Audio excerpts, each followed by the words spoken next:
Oh, yeah. It's been over a month since we've been here.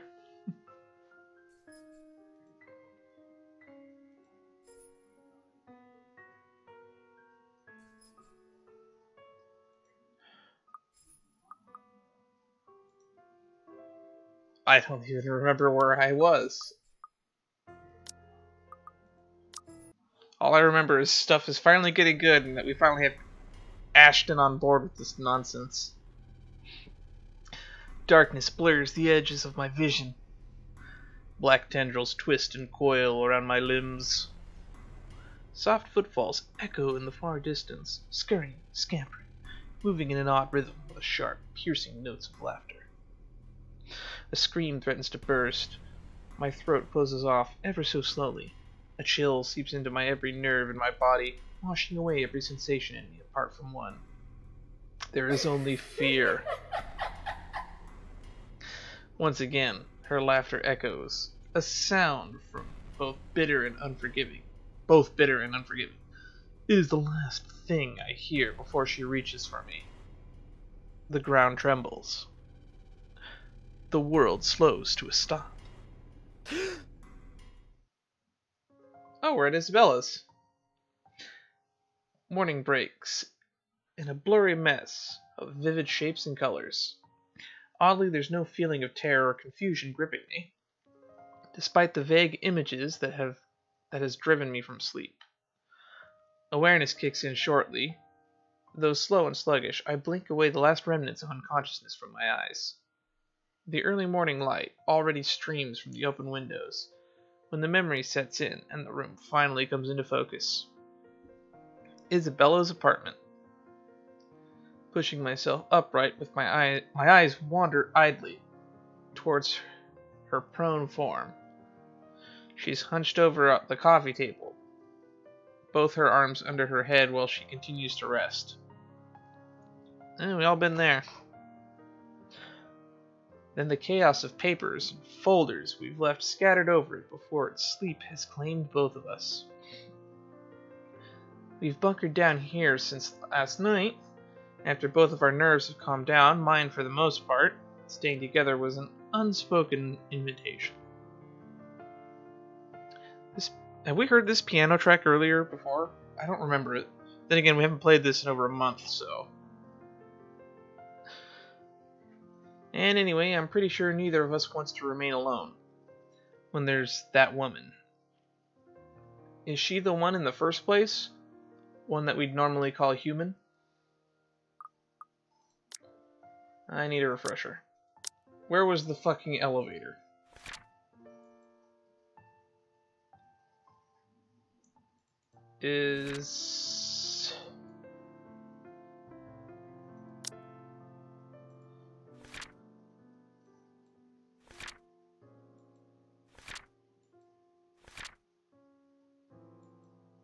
Okay, so it was the 29th. Which means Rebecca should be at the library right now. And we're gonna call her in a little bit. Can it still feel guilt? Does it understand pain? Fuck. I'd rather get charged for breaking and entering than mess with whatever that thing was any day. Not that thinking about this still matters when all our lives are in her hands. She's dangerous if we don't do anything about her. And this curse will definitely be pushing daisies soon. Can't let that happen. I've dallied on this long enough, left all my friends in harm's way after the warnings they've all given me. Besides, beneath the terror and the adrenaline that keeps me running, knowing what lies ahead for Isabella makes it hard to not take action. The paper sitting on edge of the table calls my attention. At this, light against my hand when I reach for it. It has caught my eye the night before. But with the lot we still need to go through... Welcome to the arena of fate. Thanks for the follow, Nert. There is a bit of a delay before it'll let you say anything in chat, but that's mostly for getting rid of bots that are spamming links. It has caught my eye the night before. But with the lot we still need to go through, I've simply ignored it. The logo emblazoned on the top of the page, however, provides this paper with a whole new meaning. Not for me, but definitely for her. A scholarship grant, huh? Oh, wow. I've only ever heard her talk about it once or twice, completing her degree, that is. She rarely goes about it in great detail, preferring to keep it to herself. Perhaps it's the fact that she's already too old to be chasing after it. It has been 5 years after all. But I've caught enough snippets of conversation between her and Zack to know that she has never given up on it. Despite how things have panned out with her father, she's one step closer to this part of her life. That's good for her. I do not envy artists, but at the same time I have a lot of respect for them. Mostly because I'm not super good at art, but if I'm willing to invest enough time into something, I could probably make something. Which is funny because some of my stuff is just copying other people's art styles with enough time and effort. As silly as this may sound, coming from a friend, I'd like to give her a chance to have this. Whether this means stepping out of my comfort zone and figuring out what the deal with the curse is, I'll do so. If only to see the same smile on her from that time again. These days, the only moments she seems to show... moments she seems to show it is when she's asleep. Alright, like right now. No matter how uncomfortable she appears.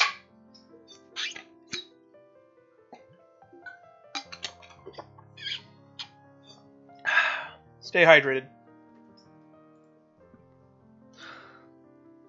A smile on my own forms, despite this, when I glance her sleeping form again. The creepy cop watching woman sleep. She hasn't moved since, her shoulders rising and falling in a slow, even rhythm with her breathing. You won't think she has this problem. Blech. You won't think she has a problem with this anyway. If only that were true. Sighing, I place the paper back where I've gotten it carefully so I won't accidentally wrinkle or damage it in some way, and finally push myself off my makeshift bed. Isabella shifts when I carry her off from the floor and over to her bed, but doesn't wake, simply tucks herself comfortably under the covers as I pull them over her. Briefly, though, she mumbles something to herself and draws another deep breath. Becca, Ashton's being dumb again. Yes, he is. She drifts back to a deeper state of sleep after. Like it hasn't been interrupted by the slightest movement earlier, but the small smile on her lips remain. One I find myself returning in kind. Who sleeps like a rock now? It's better this way. Better to leave her to her dreams for the moment, which I hope are better than the ones I've had. She'll have time to worry about our problems later when she wakes up. What's on the news? What's on the news? Tell me what's on the news. For now, this will be another thing I don't want to take away from her. A moment of respite, no matter how fleeting.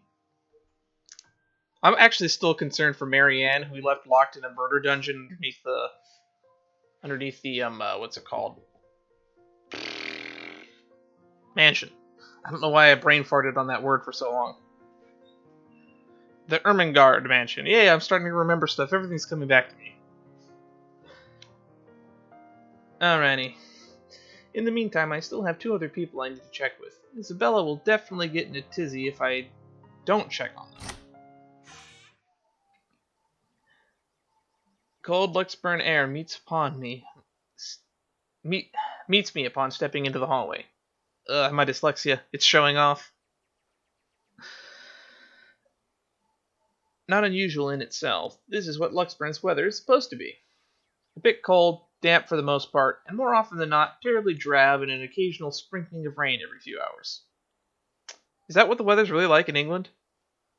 I would like to have someone confirm that for me. I know that we have a Mediterranean climate here in California, but I don't really know what the climate's like in Britain. It's an island surrounded mostly by water, so I wouldn't be surprised if there's a lot more rainfall. Also, it is also fall. It's like October 30th. The sky's still clear, but I'll give it a day or two before the weather takes a turn for the worse. I've complained about the awful rains for years, despite having lived here my entire life. I have to admit it, though seeing it return to its usual feels extremely reassuring. At least something's still normal in the world, and I can no longer think the same for the situation we're in. A nightmare. That's probably all this is. Usually I'll say I've seen worse, though. Or I'll say I've been through worse, but that's simply another lie. I've often told myself, isn't it? And I've fed myself a great deal of lies throughout the years, just so I won't have to think about it the next day. Maybe we won't even have this problem if I hadn't been running away and ignoring things, hiding them someplace no one will see, because I've since believed doing so is a show of weakness. The fuck do I know about ghosts, though? Not much. In fact, I don't know a lot about ghosts. Let's see. I've seen Ghostbusters. I've seen Achievement Haunter. My brother watches a lot of those ghost hunter shows. And I know some things from religions and stories, but that's about the extent of what I know about ghosts. As for how to break a curse, you're on your own there. What does Zach? What does Rebecca? Seaman has mentioned dreaming about a woman. Whether it's the same one we've been seeing, I've yet to ask. Bottom line, he likely knows about as much as this as I do. Hell, Rebecca's probably in the same boat, grasping for anything that might provide an answer. A way out of this. What can any of us do when all of us lacks any understanding of what is happening? One thing's clear about this, however. That thing is after us because of the letter. Both Rebecca and Zach have seen it. She'll go after them as well. Yet here I am, walking up Becca's door, one slow step at a time, a stalling tactic to allow myself some time to put the mess in my head in a better order. How to phrase this when there's a 90% chance that she's still pissed about the whole different matter.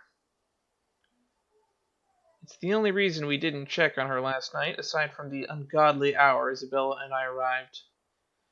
We'll only alarm her by showing up in her home in the middle of the night, acting like babbling lunatics, and her anger can last quite a while.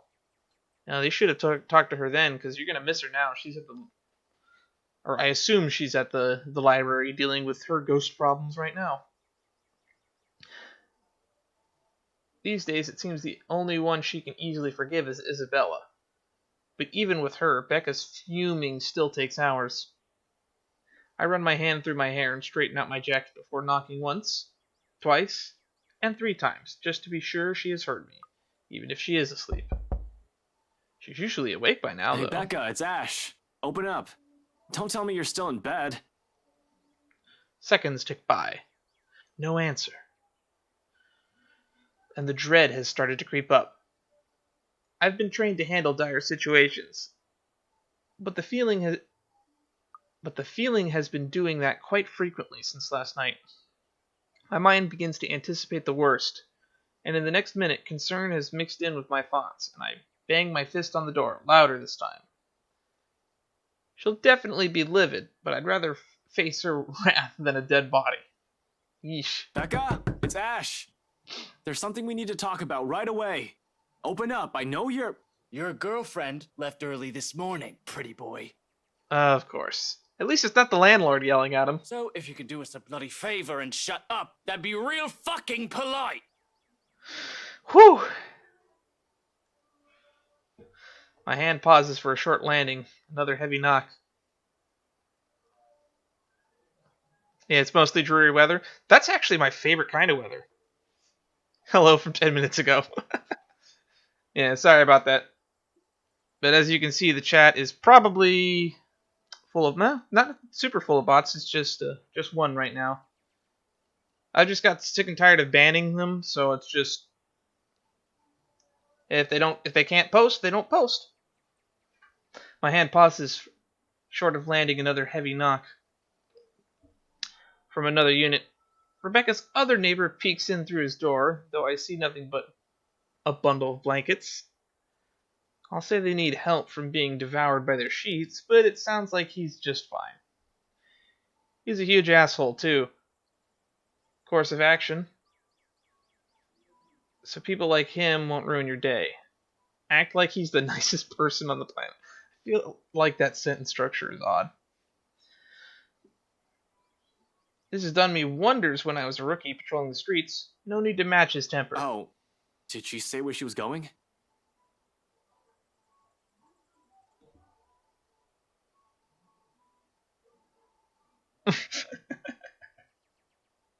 Considering we're at the point where we're playing Ashton, we have how many hours in this game at this point? I don't know. What does my Steam library tell me? I'm enjoying it.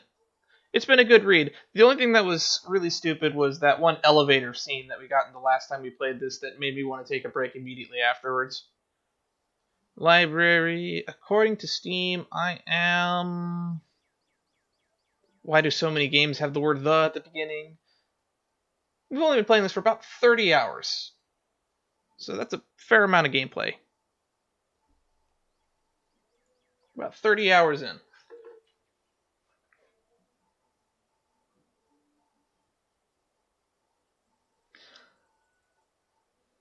I didn't like it particularly because it doesn't give you an indication of how much time you have left. It's just skips to the next one without really giving you any trial errors. So you can fail it without actually doing anything wrong, and that was the thing that was the most annoying. Also, it didn't exactly tell you what you had to do initially. It's just a bunch of numbers on the screen.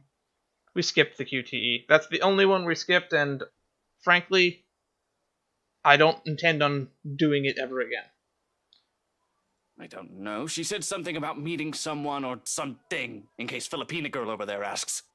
Well, what am I, her keeper? You know, some people want to sleep in on a bloody Sunday, so keep it down. We may have met a bigger asshole than Luke. Just looking forward to this weekend. Thanks, you damn git. Who looks forward to Halloween weekend? Well, there's no need to be an ass about it. I'll get out of here. He slams the door shut without warning, but not before muttering a sting of very colorful words about me. Probably thinks I won't hear him inside the four walls of his apartment. Yeah, they got some paper-thin walls at this apartment if they're getting noise complaints from the hallway. Jerk. And at the end of it, I sigh. So Rebecca's not here. Must have missed her by an hour or so, but at least she's not alone. She should be safe, in theory. In theory, Mei Ling is a dragon.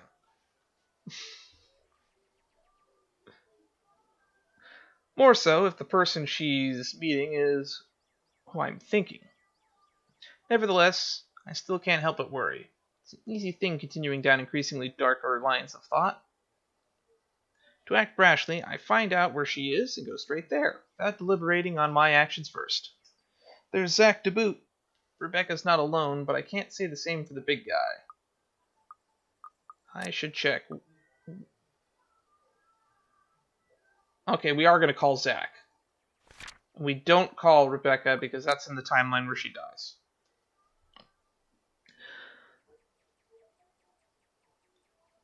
Rebecca's not alone, but I can't say the same for the big guy. Simple phone call to the both of them should do the trick. It'll ease my nerves, at any rate.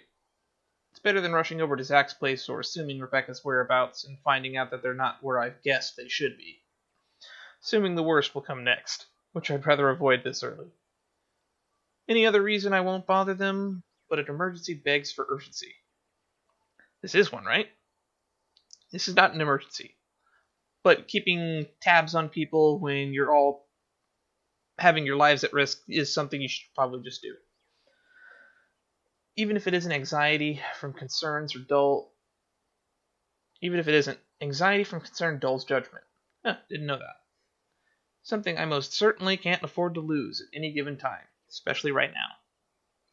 Yes, rationally, efficiently, make sure everyone's alive. Any means to calm it will do wonders for a muddled mess my mind is already in. Oh, have we seen his phone before? I think this is the first time. No, we called Professor Clark before. Pulling up my phone, I thumb through the screen until it ends up on a group with only Zach, Rebecca's, and Isabella's numbers listed. Close friends, others. Who's Abigail?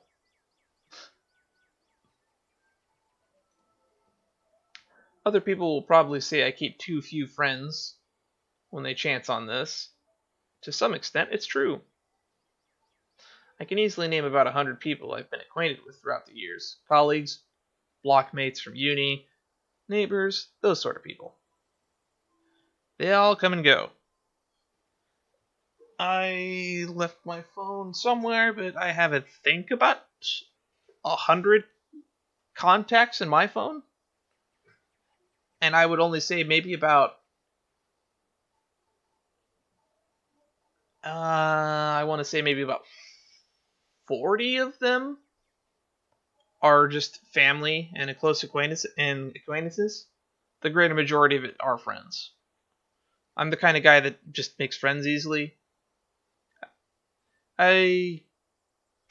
Which reminds me, I have this one particular group of 8 people that it's always the problem when you're in a text chain with 8 people. You send in one text into the ether, and then just bing, bing, bing, bing, bing, bing. You're just getting tons of mileage in texts. Oh boy. It's like fighting an uphill battle. Which I believe Connor from Trash Taste Podcast actually just tweeted something about that a couple days ago. But these three have chosen to stay with me for some reason, without wanting or asking for anything. Unlike the others, none has Zach's kindness, Rebecca's patience, nor the sincerity in Isabella's eyes. That's what you value? The sincerity in her eyes? Oh yeah, we can definitely tell he's not a people person. I'm really curious who Abigail is, though. Considering it's the only name on this list that we haven't met. One day these guys are just there. Next thing I know, I'm being with them. Being with them eases it. Maybe she's someone from the police station, because I think her name has been brought up now that I think about it. That heavy, somber feeling lingering in the air when you stand alone in your apartment, or something as simple as spending your day off without anyone. I'll say it's loneliness, but this carries much more depth than that. If I can help it, I don't want to lose any of them to some stupid curse.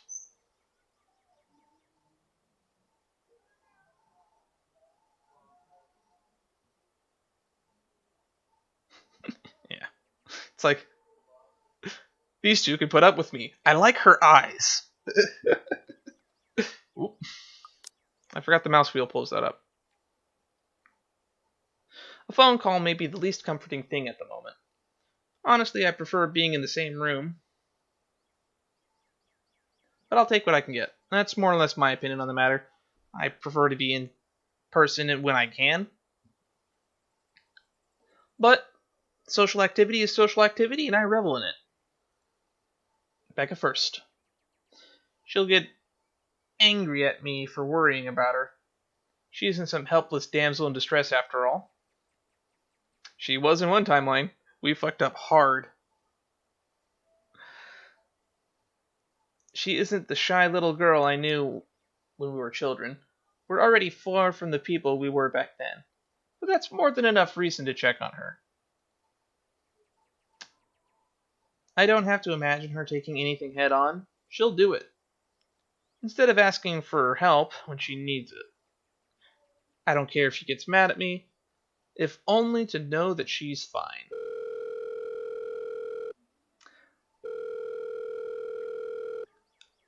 A ring In the silence of the hallway, its sound alone might as well be sharp enough to pierce through the ears. You know, you could step out of the hallway to have a phone call. You could have gone and waited by your car so you wouldn't disturb the guests.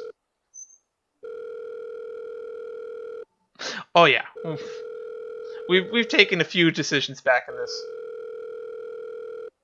We have only undone three characters' deaths.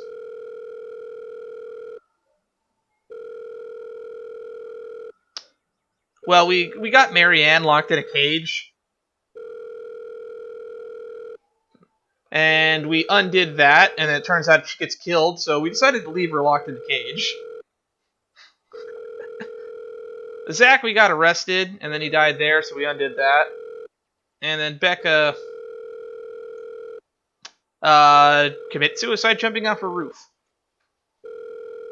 During this phone call, if she answers, I believe. 2, 3. When on the 9th ring, it goes straight to her voicemail. A cold feeling instantly lodges in my stomach. Rebecca Gales here. You've reached my voicemail. Sorry if I can't get to you right now. Okay, now that the ringing has stopped, my ears will no longer be ringing. Yeah. I don't think there's a way to stop Rose from dying. I'm assuming that's scripted in every route. We didn't bother to see if we could undo that.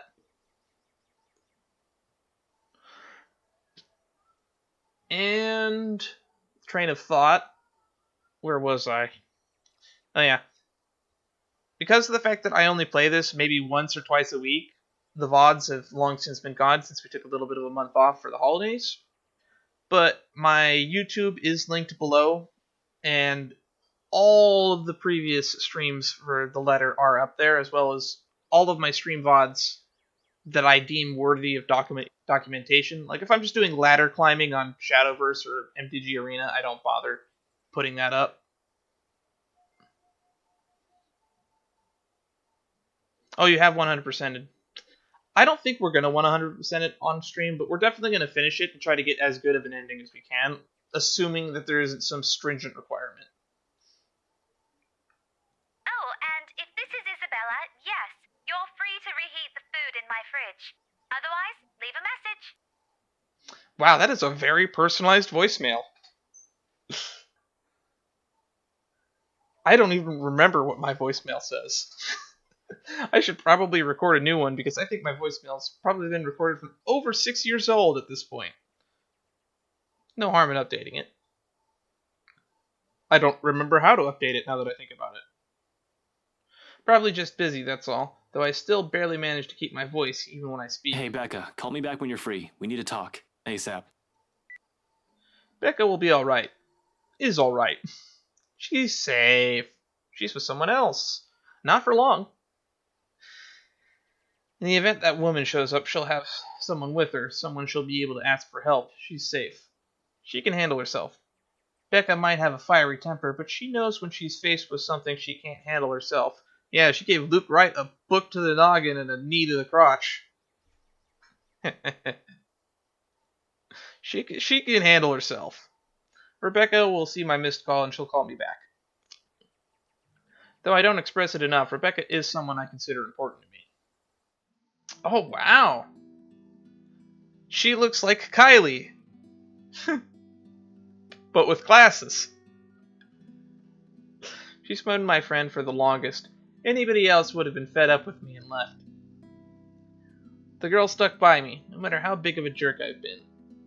There's Zach and Isabella now too, of course. I'll always be thankful for having them around. The worst times before, however, Becca was there. No one believes it when I say it, but I've surely had my awful moments as a bratty kid. And as a horrible teen. Issues. Issues? I have too many of them to count and refuse to deal with any of them. At least that's what Andrew likes to tell me. I tend to think nothing of it. It has mellowed down over the years, thanks to Professor Mostly.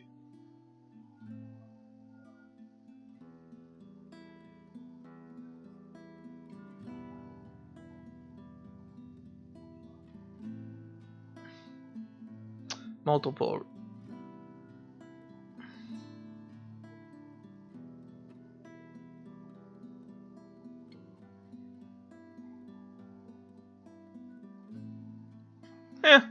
It is a block of text, but I get what he's saying. The fact that they have this button here that shows a branching tree, I clicked it once, I think in the first stream, but it said warning, it might spoil events, so we didn't look at it. But yeah, I can imagine that there's a lot of moving pieces here. I don't know if we're going to go for a 100% ending, but it depends on whether or not there's demand for it. I mean, it's not going to delete itself from my Steam library as soon as we finish it. At least I don't think it will. I'm looking at you, Doki Doki. But anywho, if there's enough call for it, we will go back. We have done visual novels and revisited them in the past, like Panzermädels. Which reminds me, Mein Waifu is the Führer. I should probably give a shout out to the developers at some point. Oh no. Oh no. Salvato.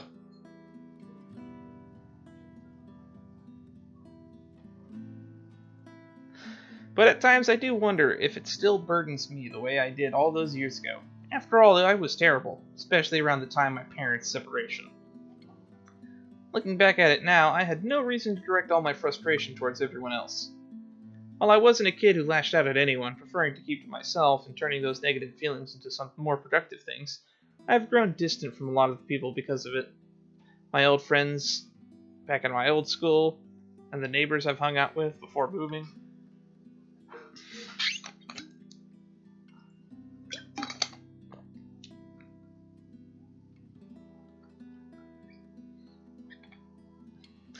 I like how Salvato Blush is Yuri and Salvato Smug is Monica. Angry is Natsuki and WoW is... Is there just a whole bunch of those? I'm assuming there's a whole bunch of those.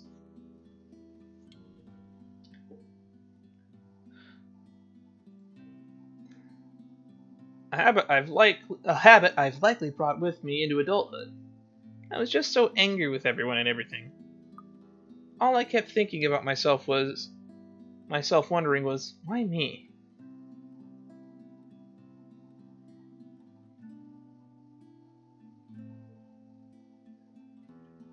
Salvato trash. In retrospect, I was selfish. Little bastard who thought the world revolved around me. That I shouldn't have been going through it. I believe my behavior was entitled. That I had the right. That sounds like a bully mentality.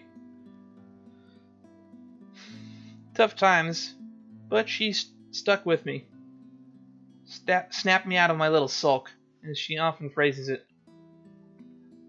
Whenever she sees the chance to bring it up. She didn't tolerate my bullshit, but she didn't leave me alone either. If anything, the whole thing has made her stick around. Her concern may have grown a bit overbearing as the years went by, but she's still an old friend nevertheless. I owe her a lot. Are we going somewhere with this flashback? That won't change. I guess we're not. I guess we're going to get the other half of that flashback at some point.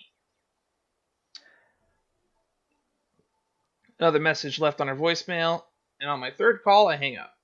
For the time being, I can't do anything more than wait for her to return my calls. Worrying aimlessly won't get me anywhere. Zach, on the other hand, that guy attracts trouble no matter how much he tries to avoid it. Doesn't help how he hasn't been too hot lately with a lot of people. I don't know what that phrasing means. His mention of plans yesterday doesn't sit too well with me either. Yeah, he's going to go try to warn Luke and Hana. He might be the next responsible adult after Rebecca out of the four of us, but I've still got to check on the big guy. Make sure he's doing okay. At the very least, whatever he has planned on doing. All I'm asking for is not to be idiotic. He's a sensible guy, I'm sure. However, desperation clings and pushes people to do things, rational or irrational, it doesn't matter. Clear thinking flies out the window, and the moment you're in danger, I'll sincerely hope has not found himself in a tricky situation. His phone doesn't even ring before he answers, or his voicemail at Hey, least. Zach. Well, a voicemail anyway. I'll get back to you as soon as I can. leave a message, yeah?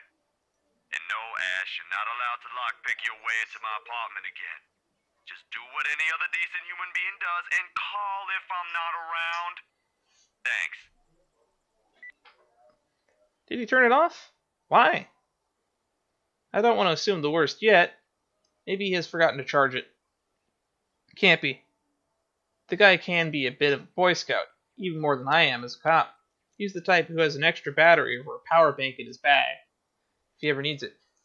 Yeah, I keep a power bank in my bed. I have like an additional 8 hours or an additional 4 recharges of my phone in my backpack if I end up in an emergency, just in a power battery. I have one of them anchors. It's really useful. And then my backpack has a USB port in it, so I can plug the anchor into that, and I can plug something into that if I need to. And he always does. He won't say anything or brag about it, but he's got quite a roster of VIP freelance clients. He won't just leave his phone dead in case he's on the field, particularly when people will likely be looking for him. He always leaves his connection open whenever clients or friends need him. Zach is reliable like that. Why is the ghost able to interfere? Why are ghosts able to interfere with cell phone connection? That's what I want to know. Because we first saw that with Rose at the beginning of the game, and I find it extremely annoying. Because in one of my screenwriting classes I've taken over the years, we talked about the horror trope of it's nice to have a horror movie in a setting that's before cell phones because it makes calling for help less likely to happen or be a plot device. Because now that this is in modern times with cell phones, we need a plot device that prevents people from calling for help. So conveniently, whenever spooky shit starts happening, there's no cell signal, which is just a huge plot convenience, and I'm not a fan of it. Because there's realistically, you're not going to be able to come up with a good explanation for why the ghost of a human being from like mid 15th century is able to know what cell phones are and how to disable them.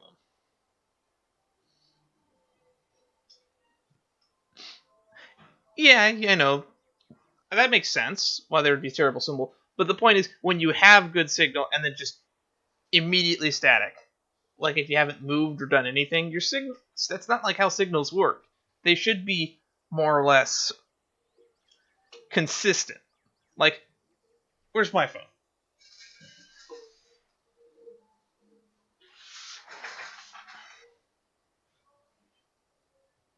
I've got 3 bars right here. There are some places in my house that are dead zones. But if I don't move from this spot, I will always have 3 bars. Now, if a ghost suddenly interferes with that, something fishy is going on, and I would be curious what's going on. Or I'd start thinking my service provider cut me off or something. Why isn't anyone answering?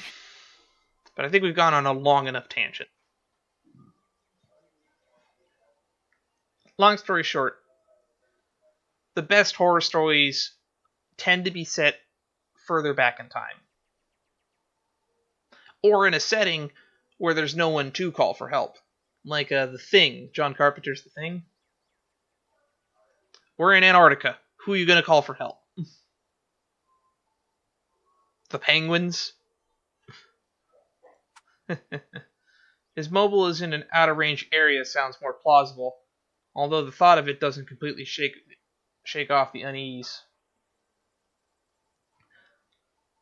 Unlike Rebecca and I, he took the time to listen to what Isabella said. And even if he didn't believe it, he was definitely the first one to offer to give or try to do something. If he ends up in trouble doing whatever it is, so help me, I'm going to... Well, I can't be rash. I'm aware of that. Been running the same reminder in my head since last night.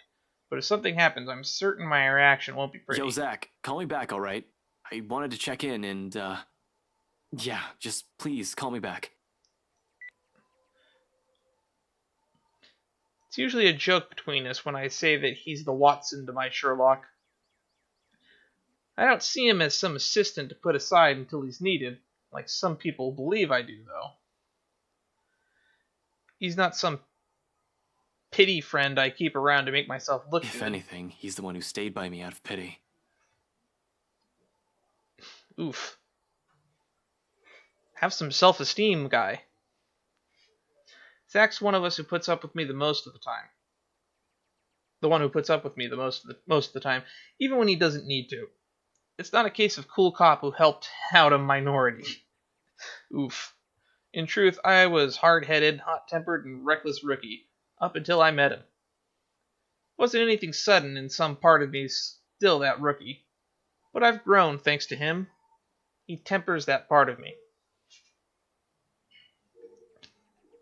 Considering how our first impressions went, I'm lucky he stuck around. Becca and I may have spent a lot of years together as children, but Zach, he's probably the closest thing I'll call a best friend. Closest thing I'd call to a best friend. He's the closest thing I'd call to a best friend. Though it's more than that. A camaraderie no words can express. Oh boy. Oh, it sounds like there's a movie playing in the other room. He has my back and I'll always have his. He's a brother I've never had the luck of ever having. An only child and all. And I have every reason to worry about my brother. I'm the oldest of 3. But some of you may have already known that.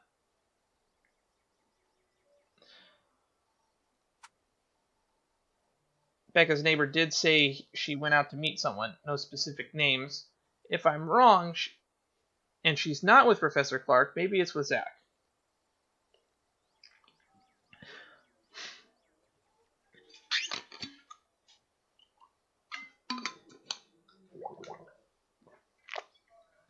Ugh. I can feel phlegm building up at the back of my throat. I'm sure you can probably hear a little bit of it in my voice. They've never been close. But it's not the kind of awkward friendship where meeting together remains out of the question. He has a thing for her. Have you not picked up on that yet? Regardless, I continue dialing for his phone another 3 times, like I've done with Becca's. In the end, after the 3rd attempt with no one answering, I stop and move to cut the call with the ragged exhale. Waiting game it is then. I've been trained for those. Hell, I'm used to them. Just not when it comes to people I'm close to. Much as I keep reminding myself to maintain a level head, it's a whole different matter when it's someone you know. Personal feelings will likely get involved at some point, and it's starting now, actually. With the anxious strings coiling and uncoiling, causing a racket inside my stomach. And that's exactly when the line finally connects. Because we did manage to reach Zach. Because Zach did answer a call from Ashton, and that was the last time we got to play as Zach. Ooh, someone's using the blender. Before he even speaks, my question has already slipped out, including my every pent-up worry and tension in my Where body. are you? The line is choppy, though. I can still make out the words he's saying. Nothing to worry about then. He's just someplace where the network coverage is shitty. Can't imagine where he is at this time of the morning, though. Did he go out for a jog? What was that, Ash? Could you repeat that? Signal shitty here. Thanks, Zach. I asked, where are you? Yep. Hell, Zach, I've been calling your number for a good 20 minutes now. What kind of shithole did you get into? I meant that to sound as friendly as possible. To keep things light, at least. Instead, only the frustration shows in my tone. Yeah, that's all I got to take away from that. You meant that was polite, Ash? Good morning to you, too. I should be asking you that question. I've been looking all over the mansion for you. I thought you'd be... What mansion? Do I really need to answer that? The one that's plaguing everything. Why are you even... Please don't tell me that's his plan. A morning visit to the mansion where Luke Wright is. Of all the pig-headed things to do right now, it's the best thing he can come up with. Breaking and entering. I've got plenty of reasons to rail at him right now. Although no matter how much I want to give him a piece of my mind, unfortunately it's not the time.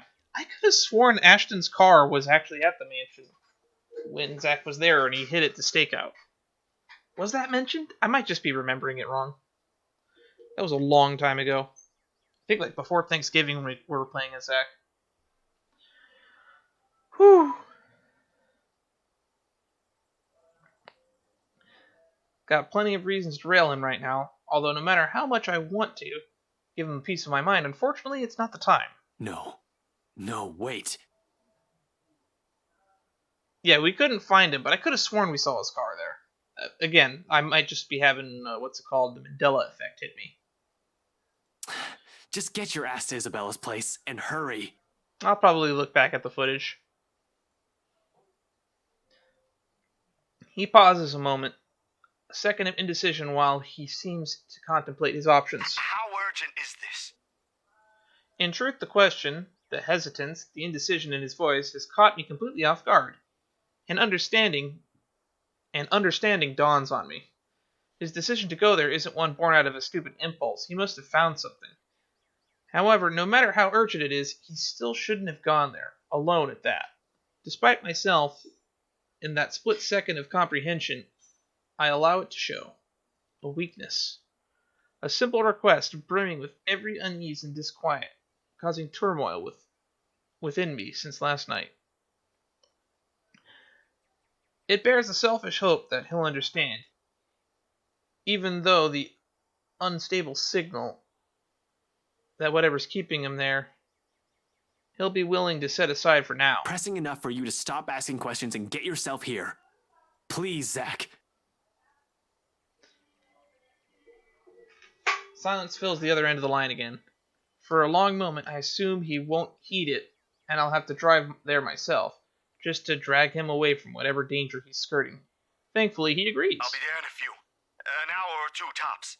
Thanks. I'll see you. Relief washes over me as soon as the call ends. So now we have this phone call is on here twice. After that close call, Ashton spent the night at Isabella's only to be kept awake by nightmares. At an utter loss, I think that's a typo, and with all of his beliefs overturned, Ashton decided to check on Zachary and Rebecca. Unfortunately, only Zachary returned his calls. Oh, so Rebecca's not going to return? Okay. At least she got out of the library okay. Relief washes over me as soon as the call ends. Normally, I don't let myself a moment of respite in times like this. Respite. Moment of respite. I always read that as respite. Gotta stay alert. Rebecca's still out there. Has yet to return any of my messages, but for the moment I relish in it. This is probably the first time I've permitted myself to do so since last night. Maybe we should call Donut Guy. Even the muscles in my shoulders have been complaining from all the tension I've taken on. I think that's what the professor was doing, right? He was going to get donuts? Again, I might be misremembering. It still annoys me that all I can do right now is grit my teeth and trudge back to Isabella's apartment. Useless. That's what I am in the face of this. A mad dash around Luxburn and Anslem isn't going to help things. It's not like I'll simply stumble across them on the side of the road during a drive. This city's too big a place for one person to go searching for only two people. I'll be lucky if I even glimpse the hair of either of them. Oh, I thought that door was actually outside. I think I heard someone slam a car door outside. And I thought that was in-game. With one last hopeful glance towards the open skies, I slipped back into Isabella's apartment and closed the door behind me. I could have sworn he already said he did. Yeah, he trudged back to it. Okay. Now he's inside. I might have already grown used to this, but the waiting will always, always be the hardest part. More so when it's the people you care about. You're up early. I thought you left. We know that's you, Isabella. This is not the first time I've seen Isabella like this. Standing casually by her kitchenette, a ladle in hand, keeping an eye on whatever's stewing on the stove while humming a soft tune under her breath. 5 years ago, it has become a common sight after the three of them, including Zach and Rebecca, found mutual interest in cooking. After that, whenever our schedule allows it, one of them will invite everyone to dinner or lunch instead of eating out. Rebecca prefers it that way. Healthier, she claims. Zach's just too happy to be able to cook for everyone. Isabella, on the other hand, as long as there's food, she's happy. Me, I've been banned from this kitchen ever since the pressure cookers incident. When are we going to find out about that? Easier times. Good times. Or maybe we already have and I've just forgotten. Right now, however, the scene brings an odd sense of normalcy. A strange fit with all of the things going on around us. Not unwelcome. Only bizarre, I suppose. Isabella doesn't follow up on her question either. But she does raise an eyebrow my way when I take too long to answer. For that, I only offer a casual shrug in response to a short I've checked with Zach and Rebecca. I'm just waiting to hear back from them. I'll add in a quip or two for her, if the timing for a joke isn't off, or doing so won't be inappropriate. There you go, lighten the mood, Ash.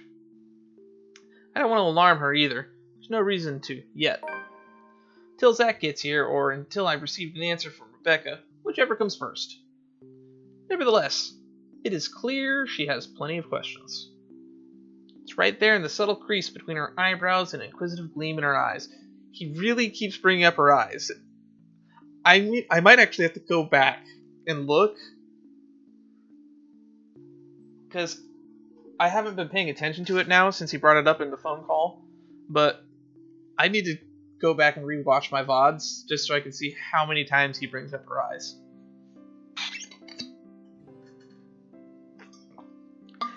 Curious as she is, though, she decides against vocaling all her questions out. Instead, she shifts her attention back to the stove and gestures vaguely with her hand in the couch's direction. Well, if we're going to wait for them, don't stand around there. It's getting distracting. You're just cooking. How am I distracting? I kind of forgot that there were sprites because we haven't seen one in a long time. It's been over 50 minutes and we haven't seen a sprite until now. I don't know. Something might explode again, maybe. Zach's kitchen ban for you is also in effect here, you know. Now shoo, go. What did he do to the pressure cooker? Stop hovering! You'll ruin the food. I'll be done here soon.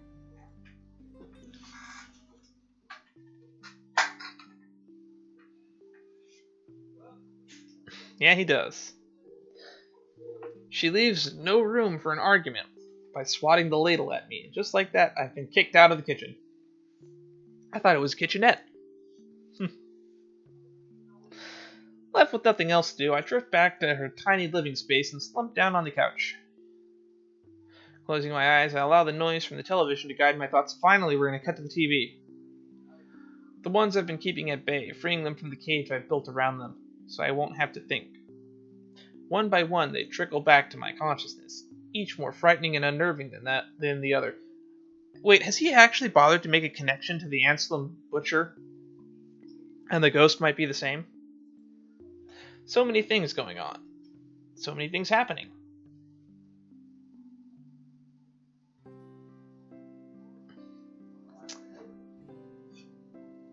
I actually still haven't watched... didn't the Black Widow movie come out yet? Do they talk about Budapest in that? Because I still haven't seen that. So many things happening. The papers I've gotten from BRC doesn't provide any comfort either. Seriously, is there even a point to those after last night? What will asking those people do? Wait, it's still not out? Wasn't it like going to release in theaters in like November? Originally? The movie's just getting left in limbo? I worked at a movie theater, and it was like, we were excited to be getting it in like May or whatever, and then it's like, well, we're closing up shop in March because of the shelter. And then I heard that rather than put it on the streaming, they decided to move it to November so it could release in theaters. They really want a theater viewing for that movie for some reason.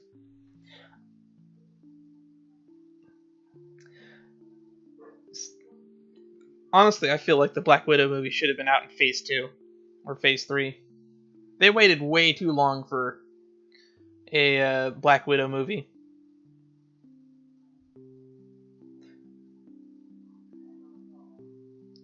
Seriously, is there even a point to those after last night? What will asking those people do? If anything, this only proved that there might be more copies of that dumb piece of paper. We have one here, but how many exactly is there out there? More importantly, how do we get rid of this stupid mess? Ashton.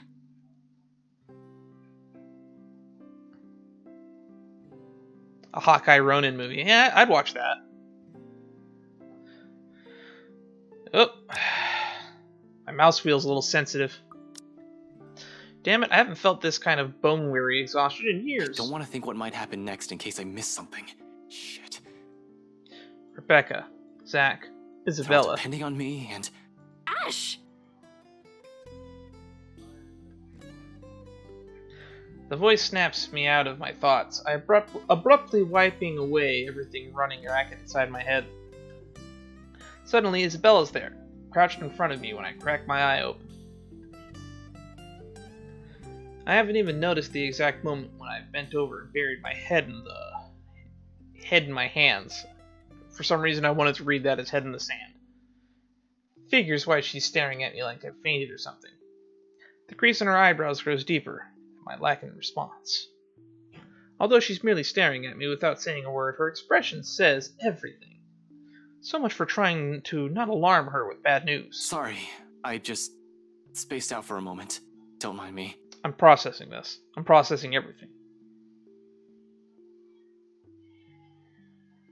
Wait, is she naked in that photo?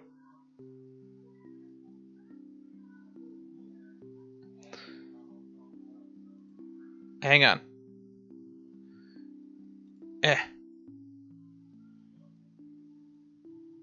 Okay, hang on. Hang on.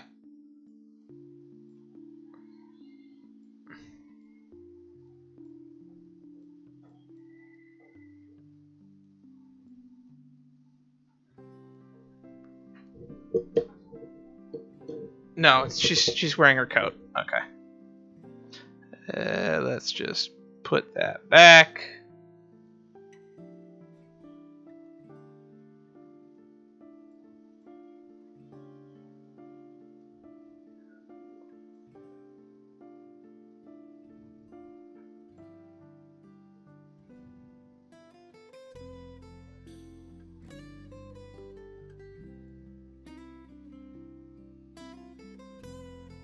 Is there a way to size this to fit?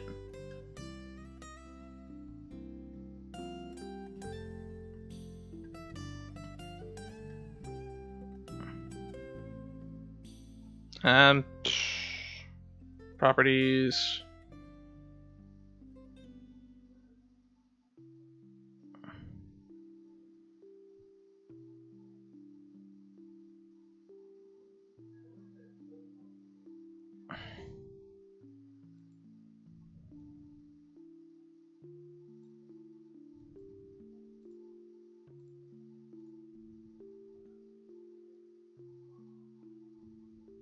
Okay, I think that's good enough.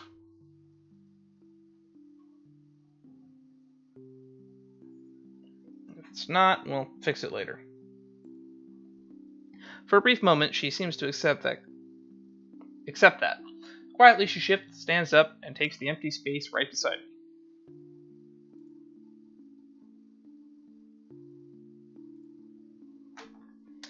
All done without a single comment. Then the next thing I know, she's gently pushing a bowl in my hands. What is that? Looks interesting. The scent reaches me at first, before I've gotten a chance to take in what she has handed to me. A faint, sweet smell of cocoa wafts from the dish. Oh, is it like chocolate porridge? Calming, comforting. Despite the multitude of things bothering me, it certainly smells like the kind of food you'll eat on a rainy day. Though from the get-go, it doesn't look as appetizing.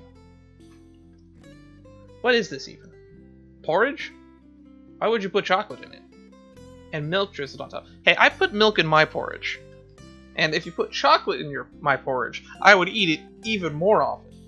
It is already close to a dessert the way I make it. This is just chef's kiss.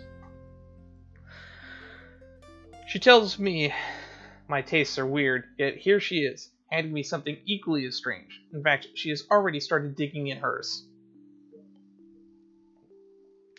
I'm not sure if the taste will be equally as appealing. Baffled, I glance her way.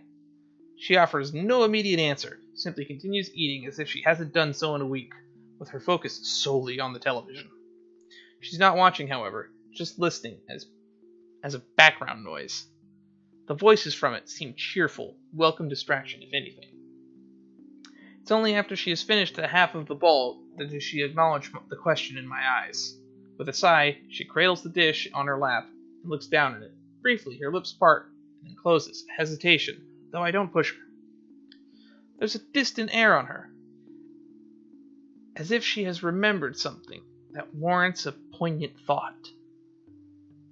When she speaks at last, it is in a tone too careful, like she's still weighing her words, considering the proper phrasing for it, something that I wish I did when I spoke. Yet sincerity underlies each syllable once they're out in the open. You should eat. Back at home, Mama would never let us leave the house if we hadn't eaten breakfast yet. Even Papa has got an earful when he tried. So eat. You'll need it. She returns to her food afterwards, while I can only stare at the one she has proffered? I guess that's a word? Not a few minutes ago. Warm against my hands, tempting to me to take a bite. Not that I don't appreciate this, but what good will this do? Zach and Rebecca's both out there. Who knows when that ghost will show up again? Even in our dreams, we're not safe. But that's it, isn't it? We don't know when, and at present, we have a chance at respite. Maybe the only one we have. Even if it's as mundane as sharing food between us, quietly. Just seating side by side like this. You mean sitting? Without exchanging any words. The intent hangs unspoken in the air, something that probably goes as far back as the second she had offered the food. Still, in the end, Isabella never pushes it. Rather, she just lets her own silence convey her hope. Eat the food. Thank you.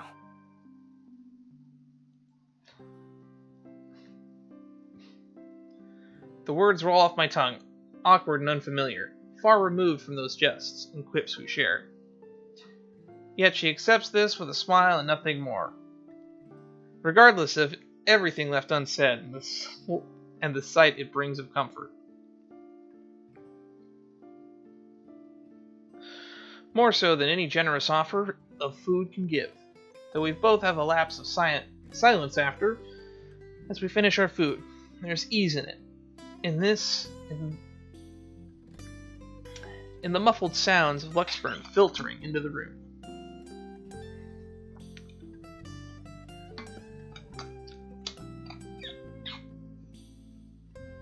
Okay, we're going to take a brief break, and then we will jump back into that. But first,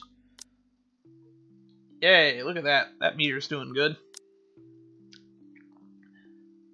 We've been going for an hour anyway, so we'll take a short commercial break, and I will be back.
Okay, let's see if I can fix this again.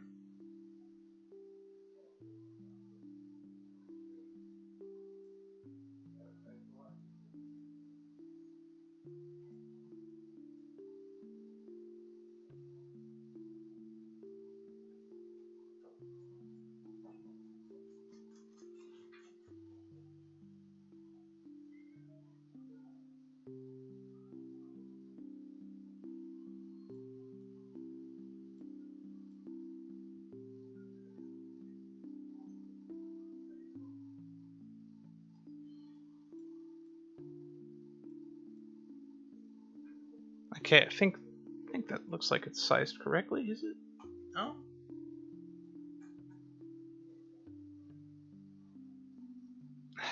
It looks good enough, I guess.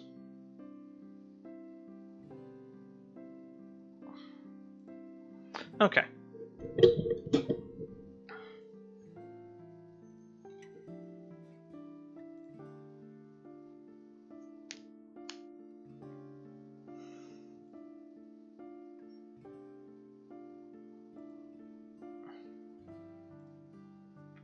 Well, now that looks correct, I think I can continue. In the light streaming from her windows and the faint draft occasionally drifting in, catching those loose tendrils of her hair. In the way her voice falters when she tries to form words. And despite the horror looming over us, I find myself wishing for the minutes to slow, for the seconds to last. But ultimately, she's the one who breaks it. Softly, after a minute's pause, in words mumbled under her breath. Sometimes silence simply compels us to speak. I've been wondering, before last night, before Mama told me the news, Oh yeah, that's right, her dad died. what if Papa passes away, despite everything? That sort of thing. I know it's not good to think about, but I also knew it was getting worse. Mama won't say anything, but I've always known that one day, he'll eventually. She releases a sigh as her grip on the bowl as she still holds tightens. The bowl she still holds tightens, okay. Her grip tightens on the bowl. Take away. Yeah. Not exactly a good week. There are no tears, but she might as well have them, with how weak her voice falls. Are there any left? I don't know what I'm going to do. Before, I can easily say it's because of Papa. Now, I don't have anything.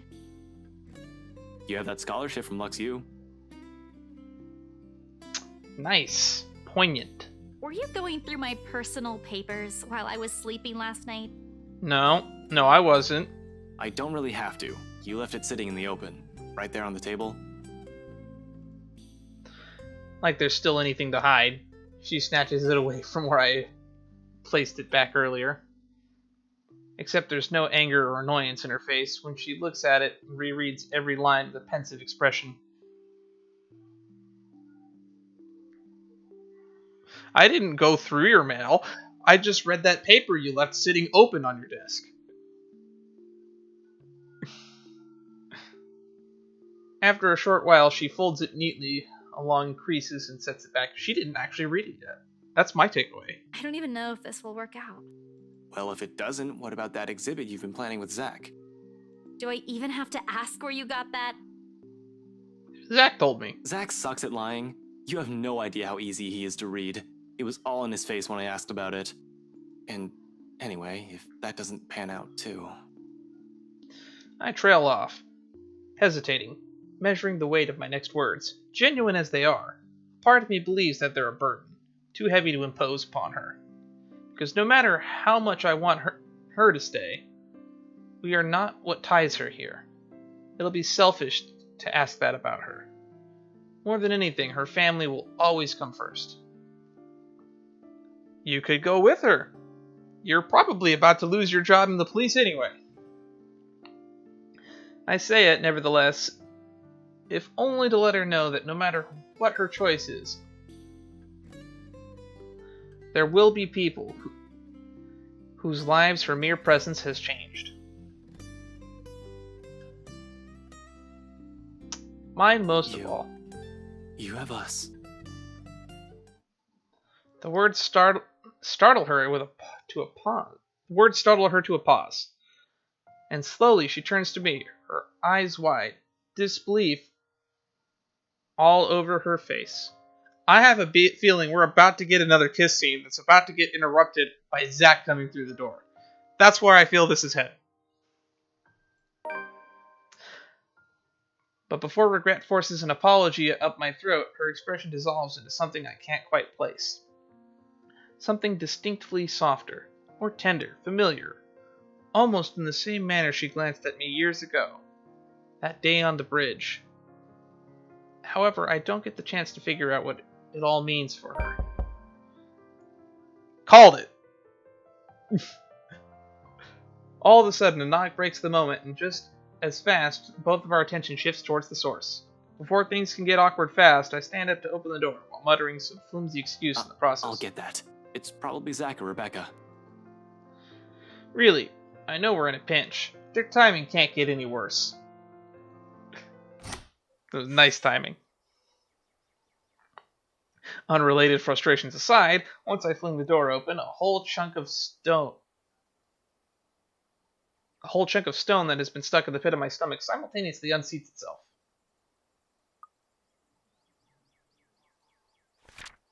Porridge!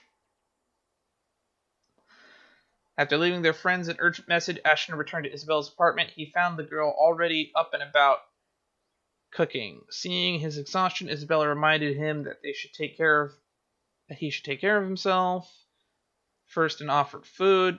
With a muttered thanks, he accepted. There in the hallway stands Zach, his hand raised, ready for another knock. Although he's not at his most presentable at the moment, ruffled and drenched with sweat as he is, relief quickly washes over me like a tide. He's still panting when he pushes me aside and heads in. Yeah, that's right, he bikes everywhere. Man after my own heart. He's still panting. Okay.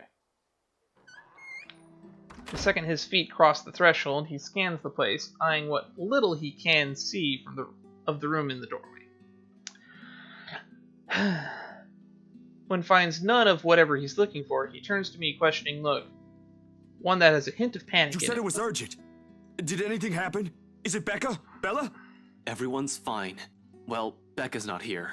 She went somewhere this morning and hasn't answered any of my calls yet. But Isabella's... I'm here, Zach. Morning. Oh yeah, that's right, we told him it was an emergency. That is just now setting in. His weight shifts at the same time as the stiff line in his shoulder eases.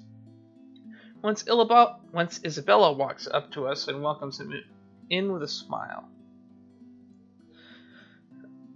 He relaxes then, returns her greeting in kind, and as soon as he has let out the breath he has been holding in tensions finally off his body. So, nothing's wrong?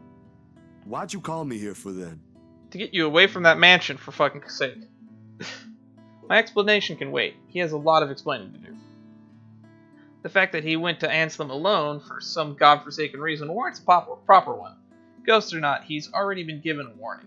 It frustrates me to no end that this might be the plan he mentioned last time we spoke. I get that he's worried about Hannah Wright. Somehow they've become friends, but that's not the issue here. Not when there's a murderous ghost who might go after one of us at any given time. I still haven't bothered to check, but if the Rebecca library thing happened at the same time as Zach at the mansion, then that means the ghost can be at multiple places at once.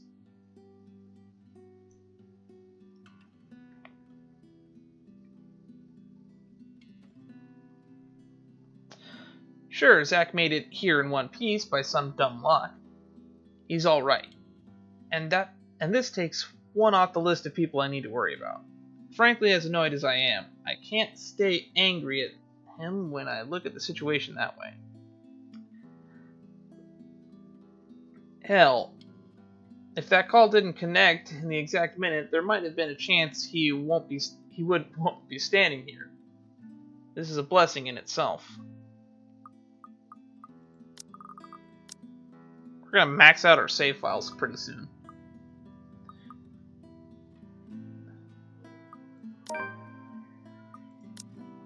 Boop.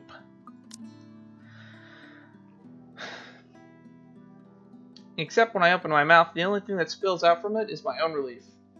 Despite myself, despite the rational part of my brain screaming everything wrong about Zach's neat little plan, we've had so many close calls within a single night. Zach showing up at Isabella's doorstep alive, whole and unharmed. I might as well take comfort in that while I still can. You're okay. You did tell me not to do anything stupid. Now he's mocking the fact that I didn't pick the other question. Suddenly, the whole room feels heavy, and all I'm able to do is drop down on the couch. A headache also threatens to burst from the same moment, or perhaps this is what the release from anxiety feels like.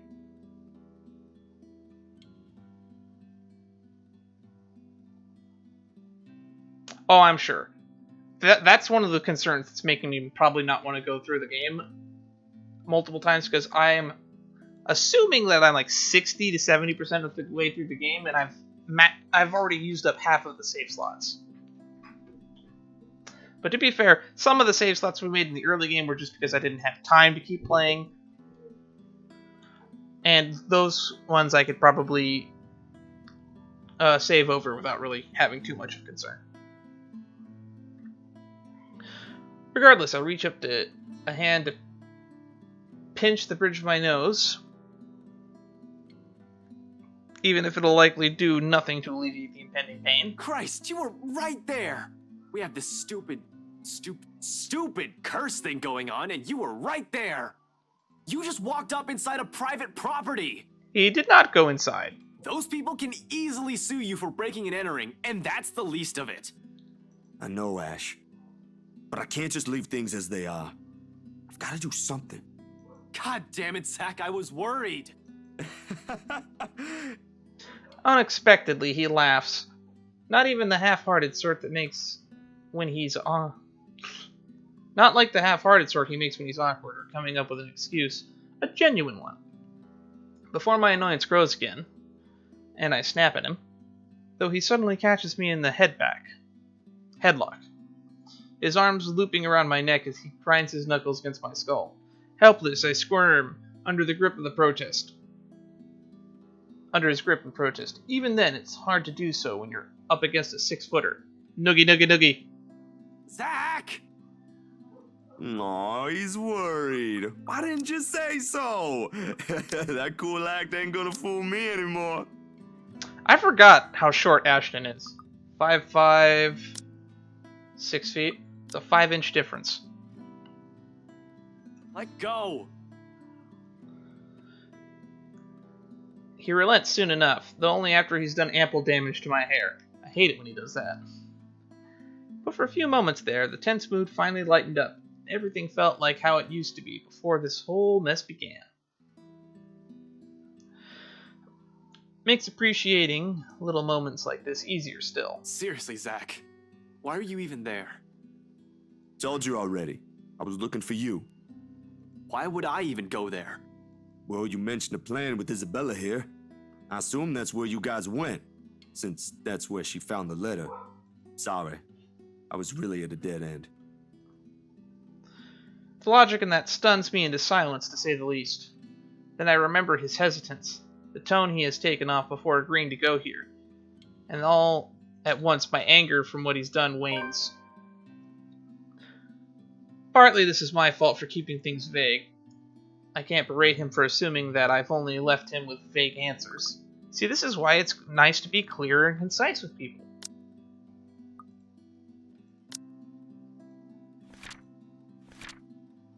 Noogie, noogie, noogie. Zachary arrived at Salem well, tired and frazzled. Upon learning he had come from Ermengarde Mansion that morning, Ashton could only express relief that he was safe. An amused Zachary teased him for worrying much to the other man's embarrassment.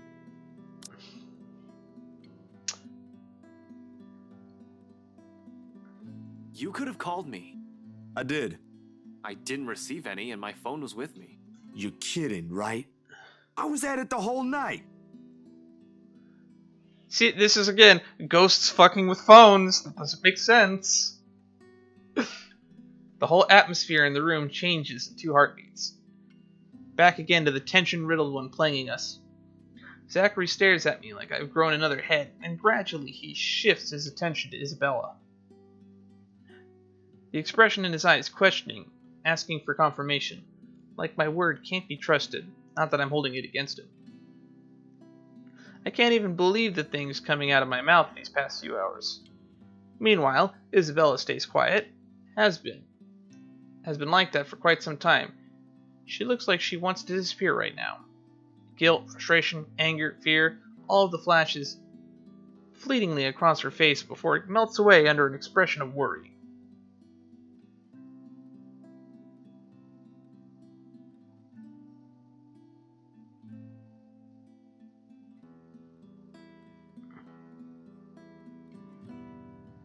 No, but what Zach's pointing out is that he called Zachary before going to the mansion, and then called him when he got there as well.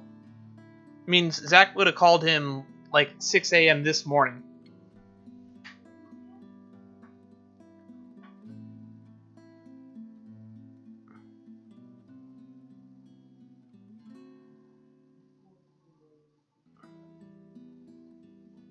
Please tell me he's joking. You were there?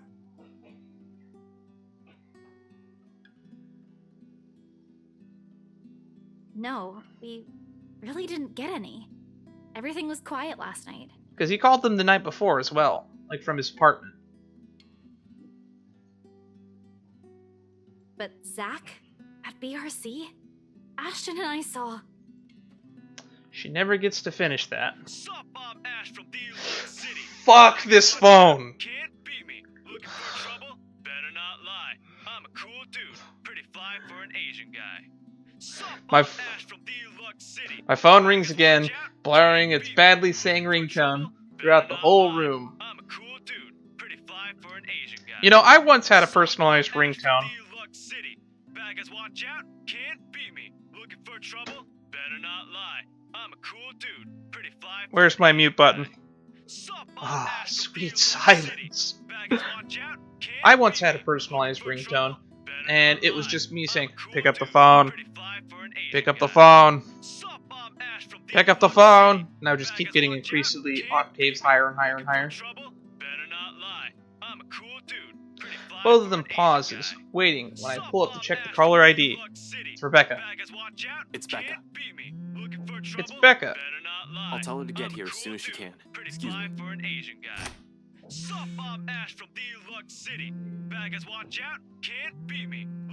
Without another word, I slip out of the room and answer the call. However, the tone she assumes isn't what I'm hoping to hear. Ashton, are you there? Ragged and a bit out of breath, there's a tinge of urgency in it. Listening to her from my side of the line makes it seem like she's just ran a marathon prior to this call. Becca, where? I got your message. What happened? Nothing. Yet.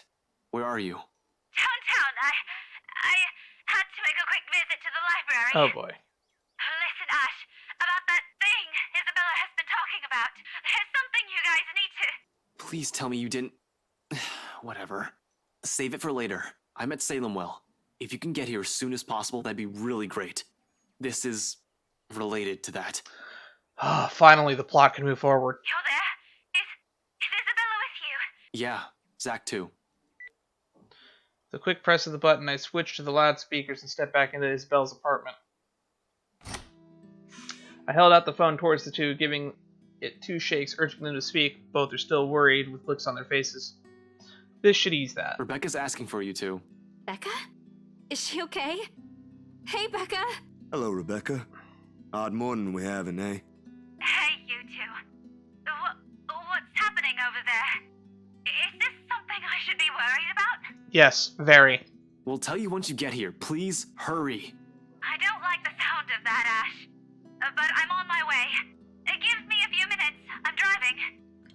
come on. You're a terrible driver. She mumbles a goodbye and hangs up. Becca's the last person I need to account for it. Yet that call left me even more strained at the tension in the room. Thankfully, we don't have to linger for too long. It only takes a matter of minutes to get here, and the second she steps into the room, Isabella clings to her. I'm so glad you're okay. Ashton checked on you this morning, but... Safe and sound. I'm so glad you're okay. He did? I'm sorry. I was in a hurry. I didn't have time to drop by and let you know. It doesn't matter. What's important is you're here. Not burnt to a crisp or brutally murdered somewhere. Whole. Alive. Although she seems a bit shaken, it doesn't really matter in the grand scheme of things. At least now I can relax, ease of pressure off my shoulders, if only by some. But the minute Isabella pulls away from her, she winces, a small reaction the younger woman doesn't even catch it. It sets a precedence for a careful observation, nevertheless. A closer look at her reveals a much more disheveled than usual. Hair a bit of a mess, probably flattened in a hurry. The back of her dress also shows stains of dirt in places it rarely gets into. She's also been leaning more than using her left arm. She's right-handed. Perhaps the most telling is the slight limp she has, noticeable once Isabella leads her into the room. It all sprouts a hatful of questions. That's a cool expression, a hatful. What exactly happened, and how she ended up in that state? Pretty sure a simple trip to the library won't do that.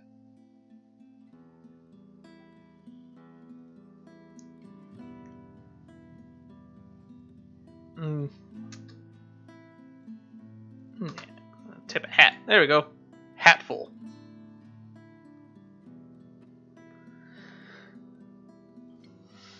I grab her arm before she can walk past, carefully avoid hurting her in case there really is an injury. Seems like it at first glance. But you can't be sure until after a careful examination has been made. I suspect something bruising at least. Although minor internal fractures aren't out of the question, they have a nasty way of staying hidden. Sure enough, Becca tenses immediately upon contact. Tries to pull back, although the sudden gesture only elicits another wince, forcing her and Isabella to halt. Both of them turn to me, almost the same time, their eyes searching mine for answers. Rebecca, for her part, doesn't appear quite pleased with the interruption, or the fact someone has brought it to light. There we go. Another save. So much saving. I'm a paranoid saver, which is one of the reasons we have an emote, which is just save file. Yeah, the sheet save file. Gotta save the game. Save often. The origin of the paranoid save actually stems from one of the earlier streams in the last couple of years where we were doing a playthrough of Valkyria Chronicles. And somewhere into the third chapter, my save file got corrupted and I had to replay the first 3 chapters of the game again. I basically sped through the game off stream just to get back to where we were. But ever since then, we keep multiple save files of everything we do. Ah, memories.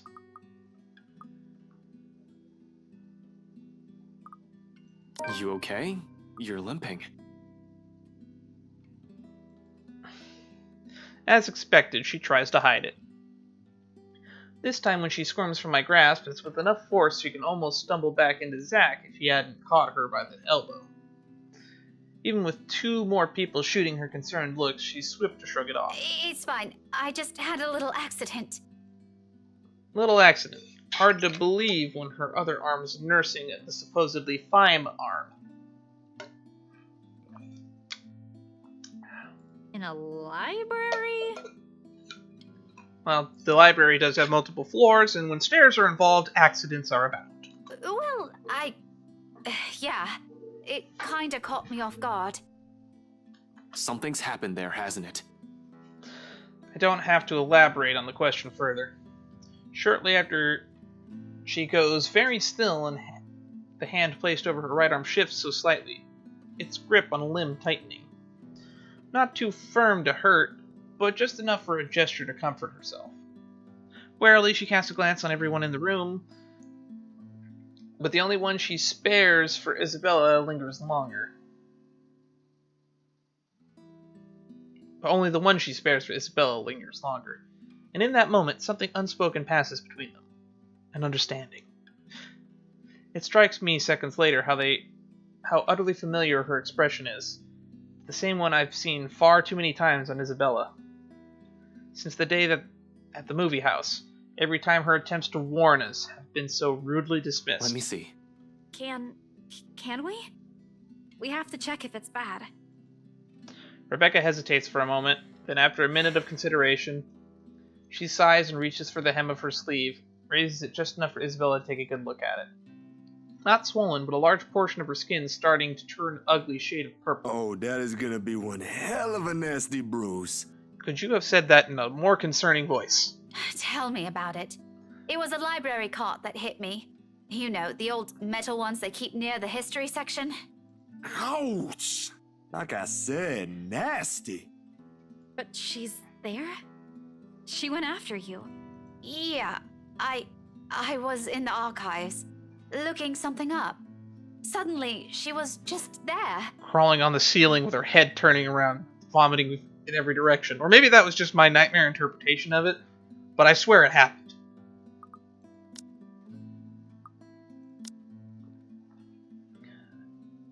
Belle, she was using my own students against me. What kind of terrible person does that? Parson. Oh, it makes my blood boil. If only you were armed with a book in that library, then you would have shown her what for. You should have just ran. That woman's not something you can hit with a book. Are you sure about that? Laugh it up, Ashton. I did. Then the bloody cart came out of nowhere. And you know what? If it weren't for a damn book, I would be dead by now. Silence descends in the room as the gravity of the one word hits all of us. Dead. Another close call. Another would have. Another one we narrowly avoided. How long can we keep this up? As long as I'm willing to go back to previous save files, that's how long. We're bound to break at one point. No normal human being with a sane mind can last like this. It's a miracle Isabella hasn't cracked yet. Oh, she has cracked multiple times. After all, she was the one who found that letter. I've expected her to have caved in by now, yet her voice, calm and composed in the face of this, is what cuts through the thick air. I'll go get a cold compress for that arm. You guys take a seat first. Ashton and I, we have a lot of things to talk about. Yeah, about how we're taking all this ghost stuff seriously now, 32 hours into the game. That marks the end of it, at least for the time being. As soon as Isabella returns and hands Rebecca the cold compress she promised, we get straight down to business. Surprisingly easy, considering the rigid air in the room.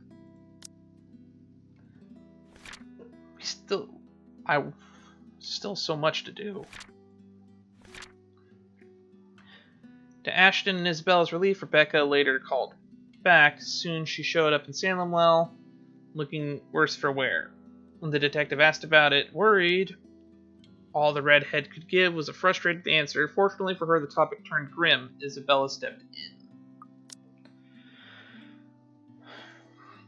Although there's some tense fumbling for words at first, the whole conversation gains steam once what happened last night at the BBC has been put on the table.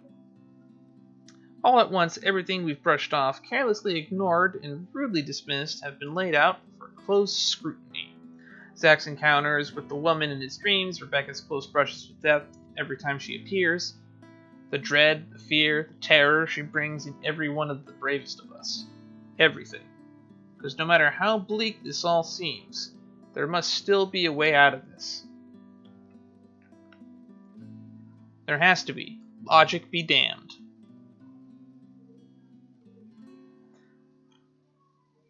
Or at least, that's what Isabella and I would like to believe.